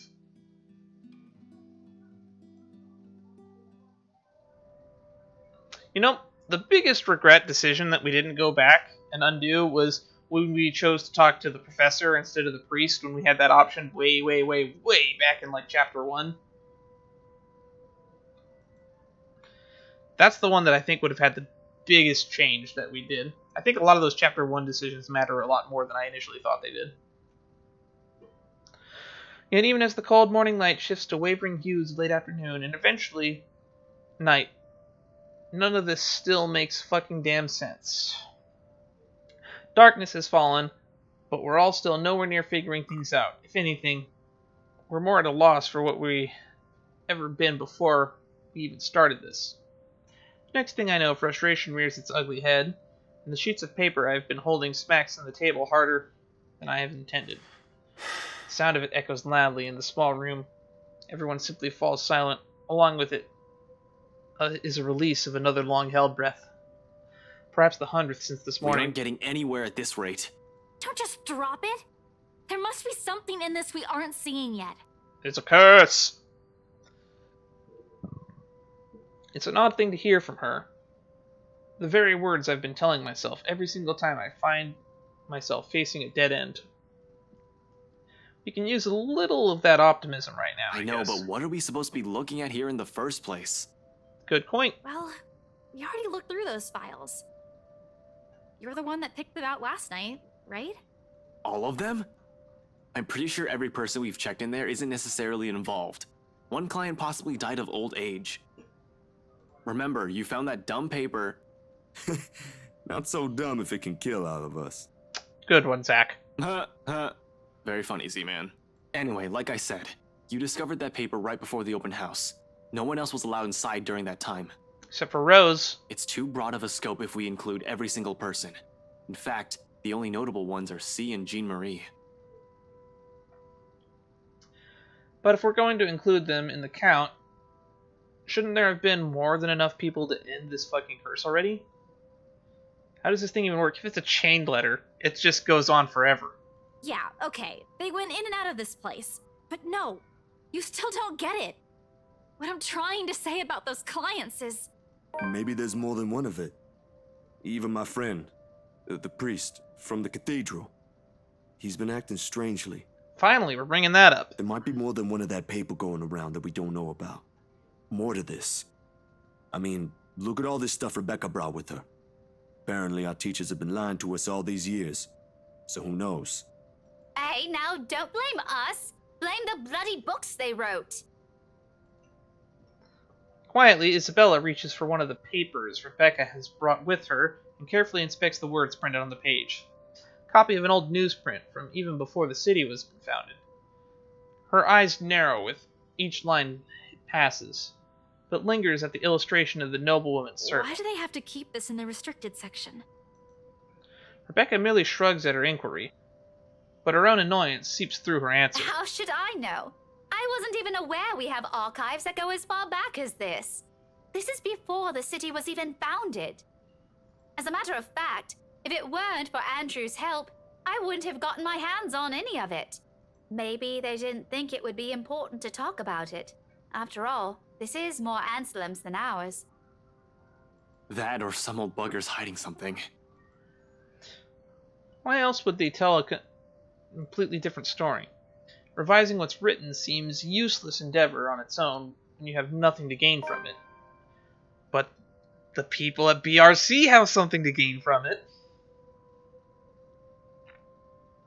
Thanks to those, we're also missing a lot of things here. All we have to go with is mansion, letter, and the stuff selfish people have been keeping them from the public. But what else? Somehow, even with all this information in hand, it still feels like there's something we're overlooking. At present, everything seems to point where this all started, the Ermengarde mansion.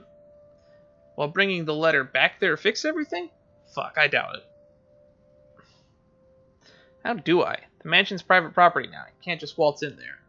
I'd rather die before even begging Wright to let me in and investigate that place. One thing's very clear these last 2 days, however.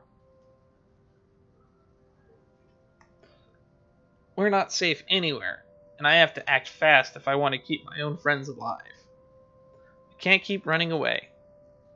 Sooner or later, she'll get us. Before that happens, I have to put an end to this. Sighing, I stand up, stretch out the kinks in my back. After several hours of sitting, we've been at this for too long. A break is needed, time to let everything sink in, or else we'll all burn out. I know I will. And it's another thing I cannot let happen when they're all counting on me like this. Albeit unspoken, it's in their eyes. As they look up at me, waiting. We've been at this since morning. We should take a break for a few. Fuck!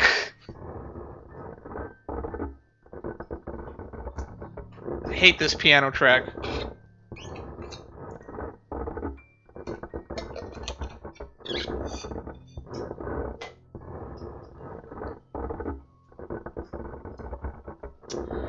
The rest of it never makes it out of my mouth as something heavy and grating sounds from the end of the room. A harsh, booming noise rending through the eardrums of everyone in the room. All at once, the three of them are on their feet while I quickly palm for the gun on the table. However, before I can pull it out and remove the safety, the whole racket stops. Stillness descends in the room. Amidst the sudden hush, the four of us exchange anxious glances. So much for a break. Ashton, that might be... Gather everything. No questions asked. They waste no time getting to work, piling the documents we've been reading through. Even Isabella is unusually silent as she gathers everything up in her arms. Her own movements sharp and precise. A deep furrow in her brow. You bring up her brow more often than you bring up her. There's fear, but something hardened and urgent overshadows it. The moment doesn't last. Before we can even finish, another noise ups the tension already gripping the place.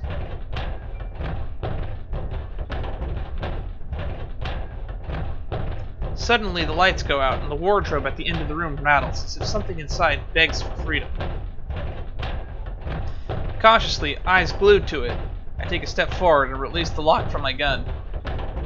I'm no trigger-happy person. I'm not even sure this will work on a ghost. But right now, its smooth surface against my palm, with the trigger on my finger, provides the closest thing I have to relief as I approach the closet. Ashton, what are you doing?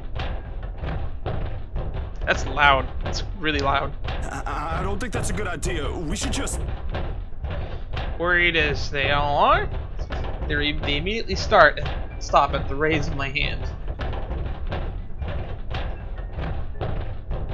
But the edge is there, whilst they all huddle in the space between the door and the room. In case this goes south, whatever I find inside, they have enough time and space to run from their position. In 2 deep breaths, I've crossed the room and stood in front of the closet. Well, here comes a jump scare. The most telegraphed jump scare. If it's a false flag, I would appreciate it at this point. If it turns out to not be a jump scare, I would greatly appreciate it. Whatever's inside has yet to stop thrashing. Instead, has now moved to banging at the door, louder and louder, the longer I dally. Another shallow breath. A glance at my companions. A nod. Something creaks. Then, in the next moment, I'm grasping at the handles and swinging the doors wide, open to reveal... nothing. I'm still hearing a heartbeat.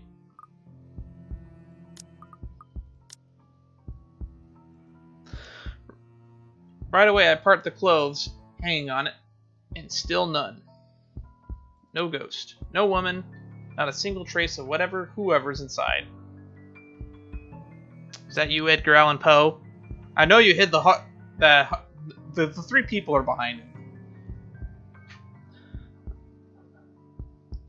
This is what causes unnerving and unease right here. When you build up to a jump scare and then don't have one. which makes you even more unsettled because we know something bad is still probably going on. Confused, I glance back towards my companions, only to see them mirroring the same expression on my face.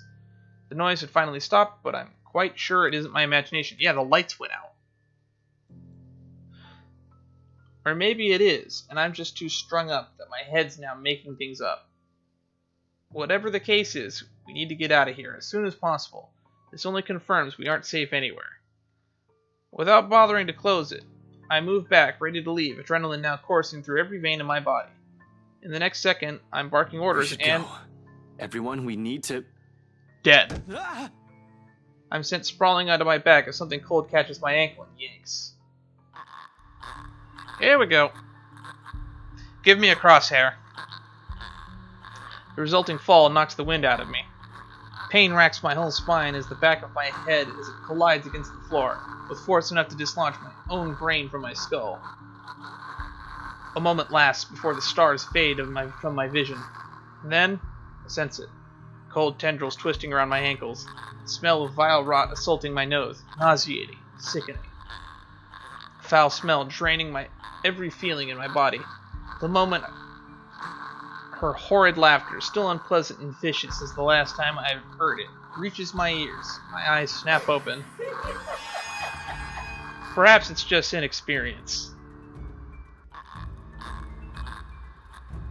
Or maybe my mind's still attempting to comprehend this. Regardless, the minute my eyes land on her, my whole body freezes. The gun in my hand turns useless as my grip on it slackens. Why would your grip on it slacken? At least he didn't drop it. In the manner her gaze bores on me, I'll say, the look of an utter hatred and malice I've seen it loads of times. From suspects, mostly murderers, who've never regretted their actions despite being caught, this is the face of someone you can no longer reason with. And I know the moment she laughs again and starts dragging me towards her, it's already going to be the... Snap out of it! No. Can't die here. Not yet. The haze fades from my mind and instincts kick in. Then and there. Everyone out! Get out! Get out of here! With one powerful tug, I yank my foot out of her grip and scramble back to my feet, ignoring the piercing wails she fills the room with. Within the span of a second, I'm gunning for the door, grabbing the wrist of the first person my hand could reach and leading everyone out. Into the hallway, down the flight of steps, and right inside my car. I waste no time flooring the gas pedal the second the last person closes the door behind them, and in a short while I'm driving out of Salemwell. I don't even entertain the thought of winding down just yet. Even as the last of the woman's painful cries fade into the night.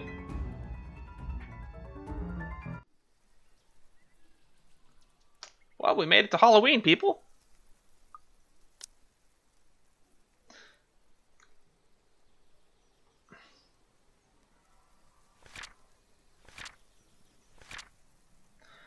With the help of his friends, Ashton tried to find a way to free themselves from the curse, piecing together what they currently know, but before they could figure it out, a ruckus coming from inside of Isabella's closet broke the silence of the room.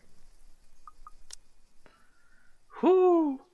A dreary downpour starts off the Monday. We're probably going to go for about 15 more minutes before we end off.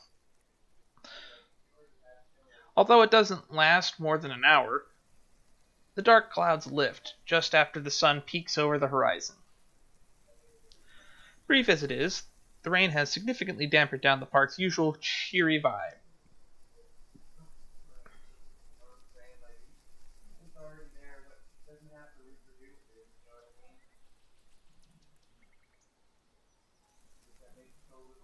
I am the best.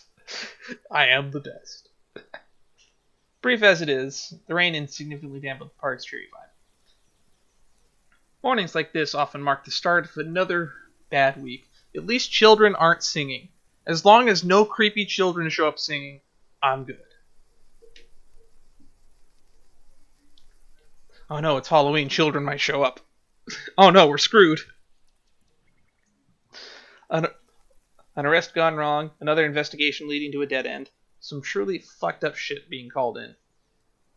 Like that one time I was dispatched to a scene where a guy gouged his own eyebrow out and almost ate it. What? I was a few chews away from swallowing it, in fact. Lost my dinner that day. Fun times.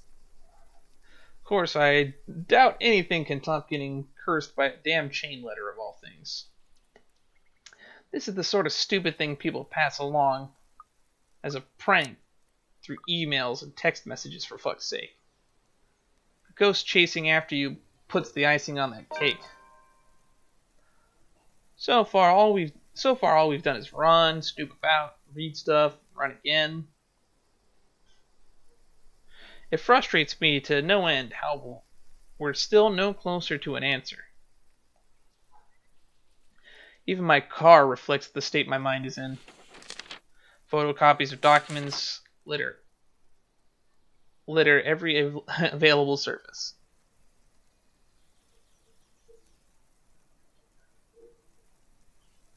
Scattered all over the place, spilling from the passenger side into the back seat, making an entire mess of what little space there is. Not that I'm any better.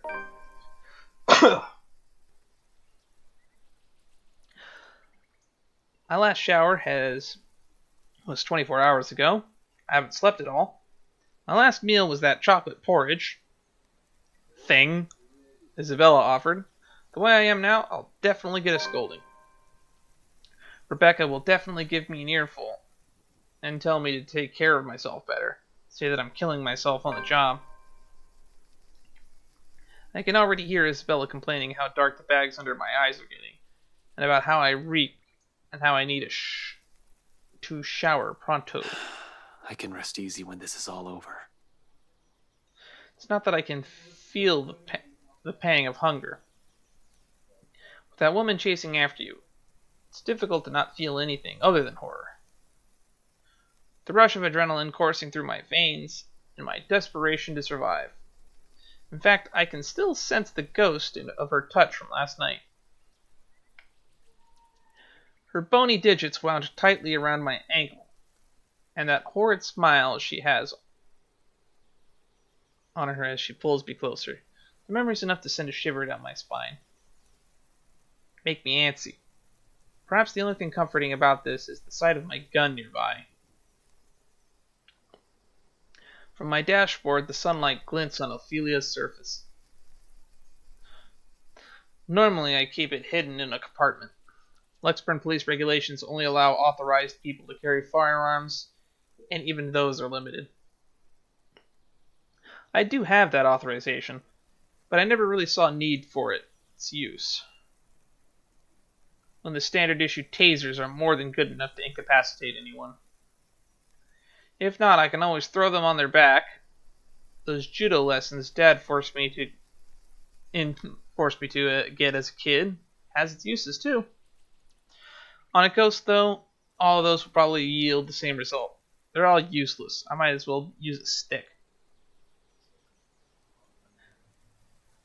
However, it's the feeling of ease I'm after, or what little of it I can gather from it. The awareness that I at least have something to protest myself with in case things go wrong. That I can still protect the people who are still depending on me, despite the missteps I've taken. It doesn't take the edge off, though. The feeling that your whole body has been strained far beyond its capacity. Frankly, I am already running out of steam. The only thing pushing me right now is knowing someone's still depending on me. Ooh.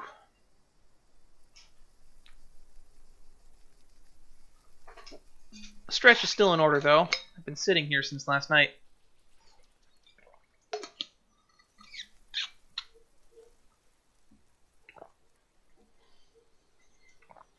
Soon I step out of my car, closing it behind me with a thud as I take in my surroundings. The rain did wonders. The morning air feels crisper and cooler than it has ever been in days. For once, the weather seems to not be taking a turn for the normal. Lexburn normal.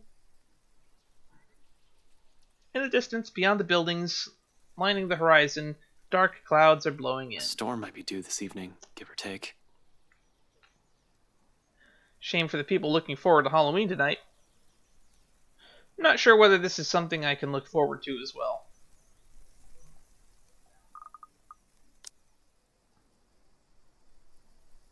Today's Monday, right? Yes. Doesn't he have to go to work today? Still, I bask in the change it brings. Inhale, exhale, breathing in, taking in all the peace, as if it'll be my last. But as with all good things, the quiet shortly comes to an end. Not necessarily a bad end. The chatter reaches my ears first, halting my movements. Sure enough, when I glance up, I find them. Zach, Rebecca, and Isabella. Just as they entered the park grounds, bags of convenience, store food in hand. After last night's flight from Salemwell, we've elected to stay the night here, unsure if our own homes will still be safe. Normally we'd all be adverse to the idea of spending the night outside like this, but panic and distress has tainted that decision. It's not like any of us have gotten an ounce of sleep anyway. On the off chance one of us did, it only lasted but a second. Or it's a fitful one. But looking at them right now from afar, it's easy to mistake them from just a group of friends on a day out. Isabella's gesturing wildly with her arms as she talks. Something funny or amusing probably, because it's soon followed by Zach's booming laughter and Rebecca's giggles. Their voices fill the atmosphere with light air, temporarily easing off the disheartening mood. It's easy to pretend we're not knee-deep in life and death situation, the way they're acting now. If anything, it's only their appearance that betrays the mask.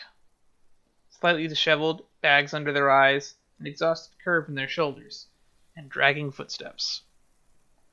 But the closer they get, the more obvious these signs are to the naked eye. Zach tosses an energy drink my way the moment the distance allows it. Isabella hands me the other bag she's holding before seating herself at the edge of the fountain. The scent of warm food immediately wafts from the bag when I open it, carried further by a passing breeze. Whatever sweet sauce they've drizzled over the pork wanabe, I'm not really sure what that's called or pronounced, smells heavenly. Hell, even the sorry-looking vegetables seem appetizing. Despite myself, without even checking exactly what this is, hunger swiftly takes over every rational thought. I dig in without waiting for them to start. The rest of them appear to be of the same mind, too. Soon, though, they also start with theirs. No casual talk while we fill our empty stomachs. Exhausted as we all are, food is something we can't forego. Starvation dulls the thinking, weakens the body. If we are to survive this, we're going to have to take care of ourselves first. Yeah, Marianne is super dead. It's been 3 days without food or water. She's probably dead, right? If we are to survive this, we're going to have to take care of ourselves first.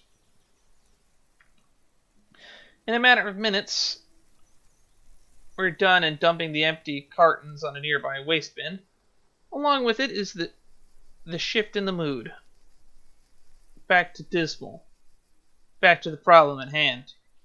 The comfortable atmosphere from minutes ago was nice while it lasted. Admittedly, I've missed these kinds of moments between us. We never had a chance. Always busy on some project or work. The things we've taken for granted, now we're realizing how valuable they are. The world has an awful sense of humor.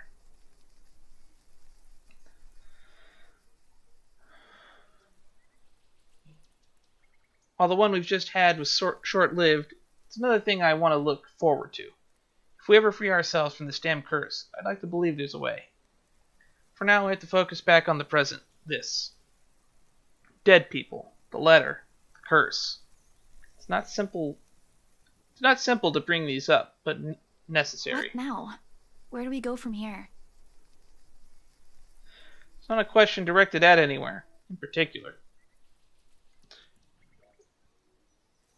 but they all look at me as if my face has all the answers in the world. I used to think so, back when I was at the top of my game and still sure of everything. Now there's just uncertainty sullying whatever decision I come up with. At some point, logic has simply stopped working, and we've started grasping at straws. Along with exhaustion, fatigue, and stress, we don't have enough kindling to get a fire burning. The not-so-pleasant kind of fire. Well, first, we can't just stay here. That much is obvious. But we can't just keep running like this either, Becca. Sooner or later, she'll... As if we have a choice. We can't even go back to our own homes because that thing might get us. Nowhere safe. But dying is the last thing I want to do right now, Isabella. Not to a stupid chain letter you were too gullible to pick up, bring with you, and show to everyone. I didn't do it on purpose. Becca, had I known, I wouldn't have... Ash is the one that pulled it out of her thing. You didn't show it to. I distinctly remember not doing that. Hey, you two. None of us want to die to this. Just calm down. We ain't getting anywhere shouting at each other. Alright. Whose side are you on, Zachary? No one's. But we can't just say it's her fault. She did warn us not to open it, and both you and Ashton... That doesn't exempt her from any blame. She's still largely responsible for it. And you're not? Ooh, there's the cat eyes. I didn't say that! Do you really think I don't blame myself for this as well? I tried to warn all of you. None of you listened. Now you're blaming me for something I kept telling you guys since day one? That reminds me, it has been 10 days. Damn, it's been this game is longer than I thought it was. For some reason I thought that all the events was like a week, but this is like a 2-week span. You're just as responsible for this as I am. So now, you're throwing it back at us. We wouldn't even be having this problem if you're... Will you two cut it out? This ain't the place for I don't know, petty squabbles. I wouldn't call this petty. If you don't want to get caught in it, then stay out of this, Zachary. I have a feeling that this fight probably doesn't happen if you can get everyone's things full. That'd be my guess, but I don't really have a frame of reference. Oof. I just realized we haven't interacted with Hana at all as Ashton. Oh no, Zach. Don't stop her. Let her say it. I'm sure she has plenty more to say. If I didn't know any better, she's already... Already what? You want me to say it? Out loud? That I find you in this whole thing? All right, that's enough! Everyone, shut up! Nice. They all falter to silence at my words. An awkward, stifling mood descends between us. I do not mean to shout, to snap at them, to add to that kindling. Not at a moment when any time, anywhere, she might get one of us. We're all in the same boat, yet here we are, playing the blame game. Little by little, we're falling apart.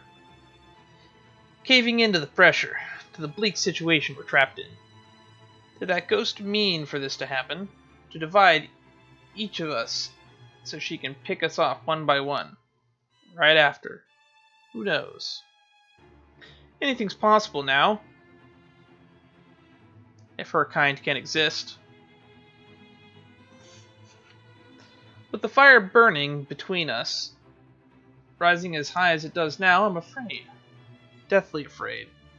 That the possibility might come sooner than I can figure all of this out. Fuck, I still can't think straight. I can't even believe the next words coming out of my own mouth. That out of everyone, I have to be the one saying these to them.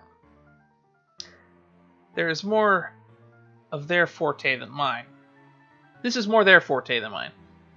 keeping the peace, placating everyone while I unintentionally aggravate people with badly chosen words. Funny how fast the tables have turned after just one unfortunate incident. How am I even supposed to cope? If we all want to get out of this mess in one piece, we're gonna have to cool our heads first. Before my own temper flares, I walk away and slide back into my car. That's unsettling music. If the door slams with more force than needed, I'd like to blame it on the pent-up anger boiling in me. I'm not even sure what or who I am angry at. The ghost, them, or maybe myself for being this useless. But because despite none of them saying it, I know it, goddammit.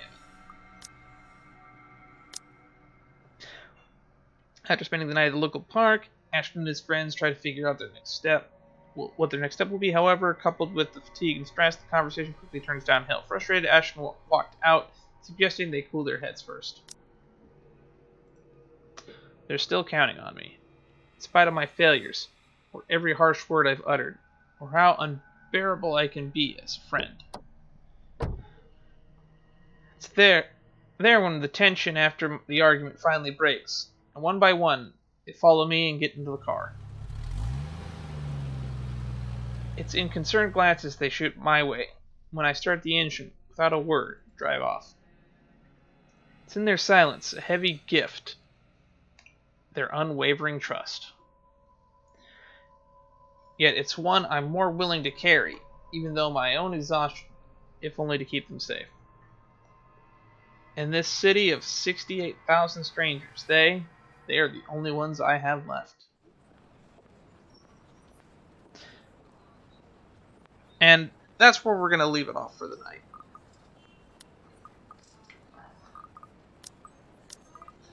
Okay, we'll save over here. And we'll resume this at a later date. So, till then, I'll see you next time. My links are below. See you all then. Bye-bye.